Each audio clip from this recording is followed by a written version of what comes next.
Adam news కి స్వాగతం. ఈ రోజు ముఖ్యాంశాలు. ఇప్పుడు ఆ చూస్తున్న ఇన్సిడెంట్ ఏదైతే ఉందో పగడాల ప్రవీణ్ గారిది ఒక రకంగా ఖచ్చితంగా హత్యలాగానే కనిపిస్తా ఉంది.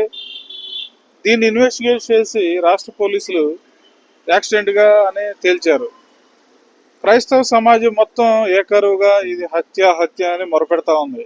ఎందుకంటే ఒక వ్యక్తి లాంగ్ జర్నీ చేయటం అనేది అనుమానాస్పదంగా ఉంది. ఇందులో అనేకమైన చోట్ల దాదాపు 4-5 చోట్ల ఈ నాగి మద్యం కొన్నట్టు అనేకమైన వీడియోలు రిలీజ్ చేశారు. అసలు ఈ వీడియోలు ఎవరు రిలీజ్ చేశారు? ఈ ఫేక్ వీడియోలు రిలీజ్ చేయాల్సిన అవసరం ఎందుకు ఉంది, ఎవరికి ఉంది? ఈ కేసుని పక్కదారిత ఎందుకు తప్పిస్తున్నారు అనేది మా ప్రశ్న, సూటి ప్రశ్న, క్రైస్తవులు కూడా అడుగుతున్న ప్రశ్న. ఇది ఖచ్చితంగా హత్య అని మాకు కూడా అర్థమవుతుంది. దీని మీద సమగ్ర విచారణ జరగాలి. ఏదో తూతు మంత్రంగా యాక్సిడెంట్ కోణంలోనే దీన్ని ఇన్వెస్టిగేట్ చేసి యాక్సిడెంట్గా నిర్ధారించేస్తే సరిపోదు.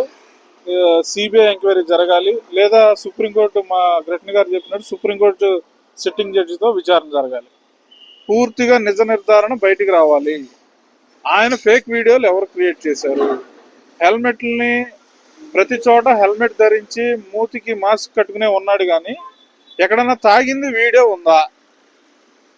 ఎందుకని ఆయన ఫేస్ కనపడేటట్టు వీడియోలు రిలీజ్ చేయట్లేదు? ఆయన హైదరాబాద్ టు రాజమండ్రి మార్గ మధ్యలో డ్రింకింగ్ వాటర్కి కానీ, టిఫిన్ చేయడానికి కానీ, భోజనం చేయడానికి కానీ, లేదా ఏదైనా డ్రింక్ టీ తాగడానికి కానీ ఎక్కడ ఆగలేదా? ఏ టీ స్టాల్ దగ్గర కానీ ఎక్కడ ఎటువంటి వీడియోలు లేవా? ఎందుకని ఆ విధంగా మీరు దర్యాప్తు చేయట్లేదు?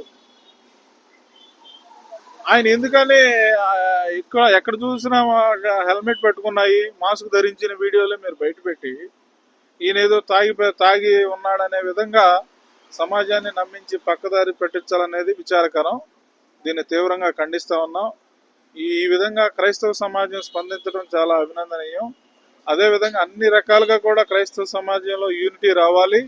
ఈరోజు సమాజం ఎంటైర్ 100లో 30-40% క్రైస్తవులు ఉన్నారు.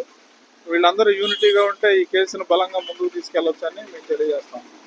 పగడాల ప్రవీణ్ గారు, రెవరెండ్ పగడాల ప్రవీణ్ గారు యాక్సిడెంట్ కాదది, హత్యే, ముమ్మాటికి హత్యే.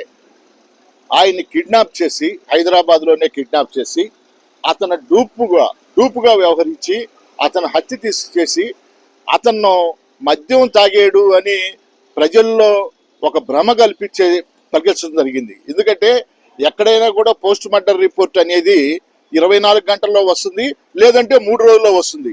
కానీ ఈ నెల రోజులకి కూడా టైం తీసుకొని పోలీసు వారు ఇది యాక్సిడెంటే అని చెప్పడం అనేది చాలా హాస్యాస్పదంగా ఉంది. దీన్ని సుప్రీంకోర్టు తలుపులు కూడా మరి సామాజిక వర్గ ప్రజలు, ఆంధ్రప్రదేశ్ ప్రజలు సుప్రీంకోర్టు తలుపులు తట్టారు. అట్లాగే మరి దీన్ని ఐక్యరాజ్య సమితి దృష్టిలో కూడా తీసుకెళ్లి పగడాల ప్రవీణ్ గారిని మళ్ళీ రీపోస్ట్ మార్టం చేసి దాని హత్య అనే నిజ నిర్ధారణ చేయటం కోసం యావత్ భారతదేశంలో ఉన్న క్రైస్తవులే కాదు, హిందువులు, ముస్లింస్, మరి మానవతావాదులైనటువంటి ప్రజలందరూ కూడా ఎదురు చూస్తున్నారు. ఒక గవర్నమెంట్ ఈ హత్యని గొడవలు జరుగుతాయి, చాలా ఇబ్బందులు జరుగుతాయి అని మీరు దీన్ని కప్పిపెడతానికి ట్రై చేశారు పోలీసు వారు, గవర్నమెంట్ వారు. ఇది అన్యాయం. ఆ హత్యని హత్యగా చెప్పి మరి ఈ హత్యకు కారకులైన వాళ్ళందరినీ కూడా మరి త్వరలోనే పట్టుకొని శిక్షిస్తే యావత్ ప్రజానికానికి శాంతి కలుగుతుంది. అలాగే ఇలాంటి హత్యల్ని, రహస్య హత్యల్ని బయటికి తీసుకురాకపోతే ఇలాంటి హత్యలు ఇంకా ముందు చాలా జరుగుతాయి. అది జరగకుండా ఉండాలంటే రీపోస్ట్ మార్టం ద్వారా దాన్ని ఐక్యరాజ్య సమితి ద్వారా దాన్ని రీపోస్ట్ మార్టం చేసి అసలైన దోషులను, దీని వెనకాల ఉన్న కుట్రదారులందరినీ కూడా ప్రవీణ్ గారి హత్యను నిజ నిర్ధారంగా ప్రజలకు తెలియపరిచే విధంగా ఉండాలని నేను తెలియజేస్తున్నాను. ప్రవీణ్ పగడాల గారిది అది ముమ్మాటికి అది హత్యేనండి.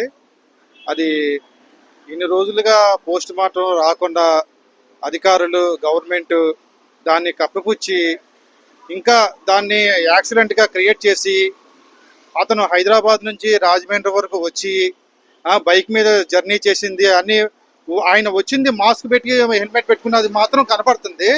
ఆయన ఎక్కడెక్కడ ఆగారు, కనీసం అక్కడ రామర్పాడు దగ్గర మీడియా వాళ్ళందరూ కవర్ చేశారు. అక్కడ అమరావతి క్యాంటీన్ దగ్గర ఒక కుర్రోడు మాట్లాడాడు, మాస్క్ తీసేరండి ప్రవీణ్ గారు పాస్టర్ గారు అని చెప్పారు. అయినా సరే కొంతమంది ఏంటంటే దాన్ని కప్పిపుచ్చి దీన్ని ఓన్లీ యాక్సిడెంట్ తాగాడు ఒక పాస్టర్ గారిని అలా క్రియేట్ చేయడం చాలా తప్పు. దీనికి కంపల్సరీగా ఈ క్రిస్టియన్కి మొత్తానికి ఒక న్యాయం జరగాలని మేము కోరుకుంటున్నాం.